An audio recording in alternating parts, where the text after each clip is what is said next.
Hello, नमस्ते, मेरा नाम मानिक है और मैं चंदिया में रहता हूँ। 2 महीने से आप मेरे ब्लॉग का कंटिन्यू एक पार्ट हैं और आपको मेरी लाइफ़ के बारे में बहुत सारी चीज़ें जानने को मिली, मेरे फ्रेंड्स, मेरी लाइफ़स्टाइल, मेरा व्हॉटएवर आप सब कुछ जान गए और आपने एक चीज़ मेरे व्लॉग में बहुत सुनी होगी, वो वर्ड है Chandia.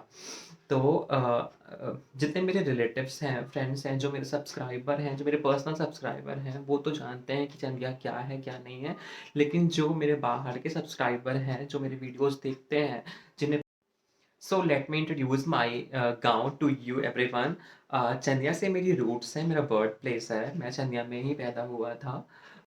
So Chandia is a town and a Nagar Parishad nearby Umaria district in a state of Madhya Pradesh, India. As of last census, Chandia had a population of 35 to 40,000 of people, where 49% of female and 51% of male.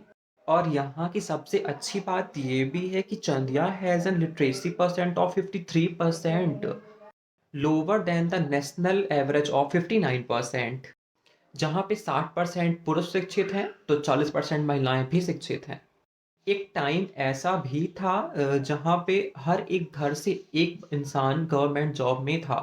जो हमारा चंदिया का आस-पास का जितना भी इलाका है, वो सबसे ज़्यादा पॉपुलर चंदिया शिक्षा के लिए था कि यहाँ के हर एक लोग शिक्षित हैं। इसीलिए यहाँ का जो लिटरेसी परसेंट है, वो बहुत ही ज़्यादा है। और अगर अपन आज चंदिया की हिस्ट्री की बात करते हैं, 16th सेंचुरी की बात करते हैं, तो चंदिया चंदिया वाज़ अ इलाकेदारी ruled by under the flag of Rewa state. In 16th century, state of Chandiya was granted by Kunwar Mangad Rai. Then he got the title of Lal Sahib. Then the Ilakidar of Chandiya had right to collect the tax behalf of Maharaja of Rewa state.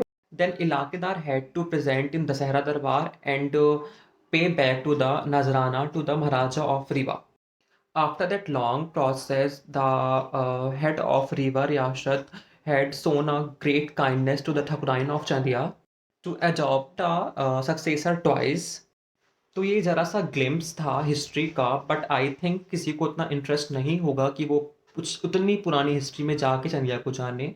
तो मैं आज आपको कुछ glimpse दिखाता हूँ चंदिया के, चंदिया में क्या पॉपुलर है, चंदिया में क्या खाने के लिए बहुत अच्छा है, क्या घूमने के लिए बहुत अच्छा है। वो सब मैं आपको जा के खुद दिखाऊँगा।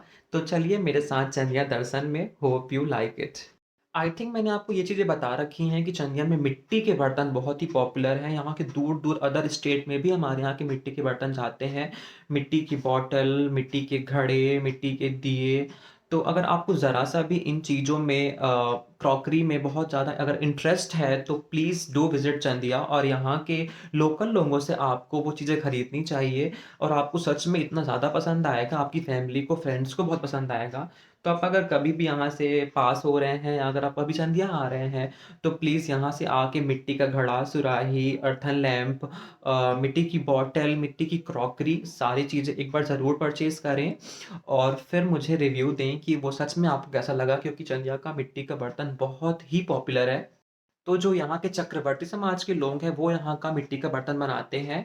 तो चलिए मैं आपको किसी से मिलवाता हूँ कि वो मिट्टी के बर्तन कैसे बनाते हैं और क्या-क्या होता है। तो वो मैं आपको इन पर्सन ही उनसे मिलवाता हूँ। तो हम पहुँच गए हैं एक कलाकार के यहाँ, तो चलिए बताते हैं उनसे, हम बात करके क्या पता चलता है। कब से बना रहे हो आप ये मिट्टी के बर्तन? मिट्टी के बर्तन हम लोग कम से कम हमारे पिताजी बनाते हैं। मैं क्या बताऊँ कब से बना रहे हैं कि मतलब 50-60 साल हो गए 50 क्या? साल से ज़्यादा हो गया है। कितने साल हो गए? 50 से ज़्यादा हो गया। 50 साल हाँ, ज़्यादा? पिताजी बनाते थे, इसके बाद हाँ। हम बनाने लगे। और ये इनके पिताजी ये हैं। पिताजी हैं। हाँ। पिताजी और बनाते हैं, फिर हम बनाते हैं, हमको बनाते मतलब जब 20 साल से हुए तब से बनाने के लिए शुरू किए। और यहाँ की मिट्टी की खासियत क्या है? यहाँ की मिट्टी की खासियत ये है कि यहाँ की मिट्टी सोंधी है और जहाँ जिस जगह से मिट्टी लाते हैं वो उस मिट्टी इतनी पौष्टिक मिट्टी है।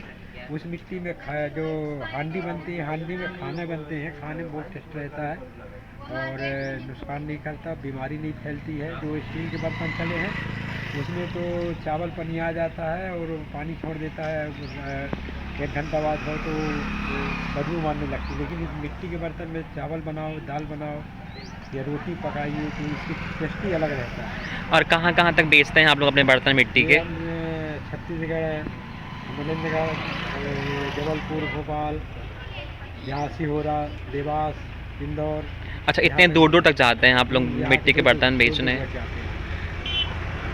और ये है चंदिया का पॉपुलर फ्राइडे का मार्केट, जहाँ ज़रूरत के हर सामान मिलता है। मार्केट के बाद अपन आ जाते हैं चंदिया का सबसे पुराना और सबसे बड़ा और बहुत ही पॉपुलर मंदिर, चंडिका मंदिर में। यहाँ पे माता रानी का मंदिर है और अभी चल रही है जैसे कि नवरात्रि। तो आज है नवरात्रि का पहला दिन और यहाँ पे हो रहा है उनका भव्य श्रृंगार। ये यहाँ हज़ारों की मात्रा पे लोग दर्शन करने रोज आते हैं। और अभी तो नवरात्रि के वैसे यहाँ पे रोज कार्यक्रम भी चल रहे हैं। वहाँ सीधे आ जाते हैं अपन कालीदाई मंदिर में। ये भी बहुत ही भव्य और सुंदर मंदिर है। ये मेरे मोहल्ले में ही है और यहाँ पे काली माता है। If you want peace and serenity together you must come Shivdham. ये चंदिया का सबसे सुंदर मंदिर है और यहाँ पे महादेव जी का शिवलिंग है। तो आप यहाँ पे ज़रूर विजिट कर सकते हैं और यहाँ पे सुकून भी बहुत ज़्यादा है और सुंदरता भी है। इसी के जस्ट पीछे बहती है कथली गंगा, या लाइफलाइन ऑफ चंदिया कहूँ तो गलत नहीं होगा। सर्टिफाइड दैट कि चंदिया के कथली के पानी में मिनरल्स हैं जिससे अपन काफ़ी सारी डिसीजेस को भी फाइट कर सकते हैं। और इसका उद्गम चंदिया में ही है। शिव धाम के बाद अब चलते हैं अपन खेर माता, एक और मंदिर। जैसे कि नवरात्रि भी चल रही है तो यहाँ पे फुल नवरात्रि का माहौल है और शायद यहाँ से अभी जुलूस भी निकलने वाला है। तो मैं आपको दिखा देता हूँ अपनी खेर माता। आप देख सकते हैं यहाँ का माहौल, और ये खेर माता का मंदिर है। उनके बगल में एक तालाब भी है और ये शायद यहाँ पे कथा वाचन करने आई हुई हैं और ये इन्हीं की शोभा यात्रा भी है। और ये आप देख सकते हैं मंदिर पूरा लाइट से तैयार किया हुआ है और बहुत ही सुंदर लग रहा है। यहाँ पे भी नवरात्रि के कुछ कार्यक्रम होंगे। और ये है हमारे यहाँ का सबसे पॉपुलर काली डांस, जो कि दोनों ही नवरात्रियों में प्रॉपर होता है। और इसका जो एक इंद्रियो है, एक जोश है, वो अलग ही है यहाँ के लोगों पे। लोग बहुत दूर दूर से इन्हें देखने आते हैं इस काली डांस को। तो आप इसके ग्लिम्स देख सकते हैं। यहाँ का जो पॉपुलर काली डांस है वो यहाँ पे हो रहा है। शायद ये जुलूस के पहले लोग कर रहे हैं और शायद जुलूस में भी काली माता जो बनी हुई है सब जाएंगे। और ये है यहाँ की खेर माता। और अब मैं आपको लेके चलता हूँ नौगजा बाबा की दरगाह। ये भी बहुत ही पॉपुलर है, यहाँ पे भी लोग दूर दूर से आते हैं अपनी मन्नत मांगने। और ये जो आप देख रहे हैं जगह, यहाँ पे लगता है उर्स का मेला, जो कि बहुत ही पॉपुलर है। अगर मैं यहाँ पे मई में रहा तो मैं आपको उर्स ज़रूर दिखाऊंगा। और ये अंदर का व्यू है और ये ऑल ओवर व्यू है यहाँ का। ये है यहाँ की गढ़ी जिसकी मैंने बात करी थी और ये इसका अंदर का व्यू है। आसपास की बात करें तो यहाँ 8-9 किलोमीटर की दूरी में धौरखो का मंदिर है जिसका मैंने कंप्लीट ब्लॉग डाला हुआ है, तो आप चेक कर सकते हैं वहाँ का रास्ता कैसा है, कैसे जाना है। और यहाँ एक और जगह है, वो है झोझा, यहाँ पे वाटरफॉल है। तो इसका भी मैंने आपको व्यू पूरा दिया हुआ है अपने ब्लॉग, तो you can visit here. And if you are phulki and chaat lover तो डू विजिट निर्दोष भैया की दुकान में। इनका जो ठेला है ये गांधी चौक पे ही लगाते हैं और जो इनका टेस्ट है फुल्की और चाट का, दही पूरी का, वो बहुत ही डिलीशियस है। तो आप यू कैन आ सकते हैं आप एक बार। तो ये थी मेरे गांव की छोटी सी झलक, जो यहाँ पे बहुत ही पॉपुलर है, बहुत ही स्पेशल है। हाँ, काफ़ी चीज़ें छूट भी गई हैं तो वो मैं नेक्स्ट पार्ट में कैप्चर करने का ट्राई करूँगा। एक अलग ही वाइब है, एक अलग ही अटैचमेंट है मुझे चंदिया से। ऑब्वियसली ये मेरा बर्थ प्लेस है इसलिए भी, और यहाँ पे मेरा काफ़ी टाइम भी बीता है, तो मुझे एक अलग ही अटैचमेंट होती है यहाँ से। बट हाँ, वो अटैचमेंट और वो वाइब मुझे कभी वापस नहीं मिली इस गाँव से, शायद इस गाँव के लोगों से। बट लेट इट बी, वो डिफरेंट स्टोरी है, वो किसी और ब्लॉग में बात करेंगे। सो अभी के लिए bye bye, good night, take care. Hope you like my गाँव, hope you like my blog. So do subscribe, share, like and comment. Bye bye.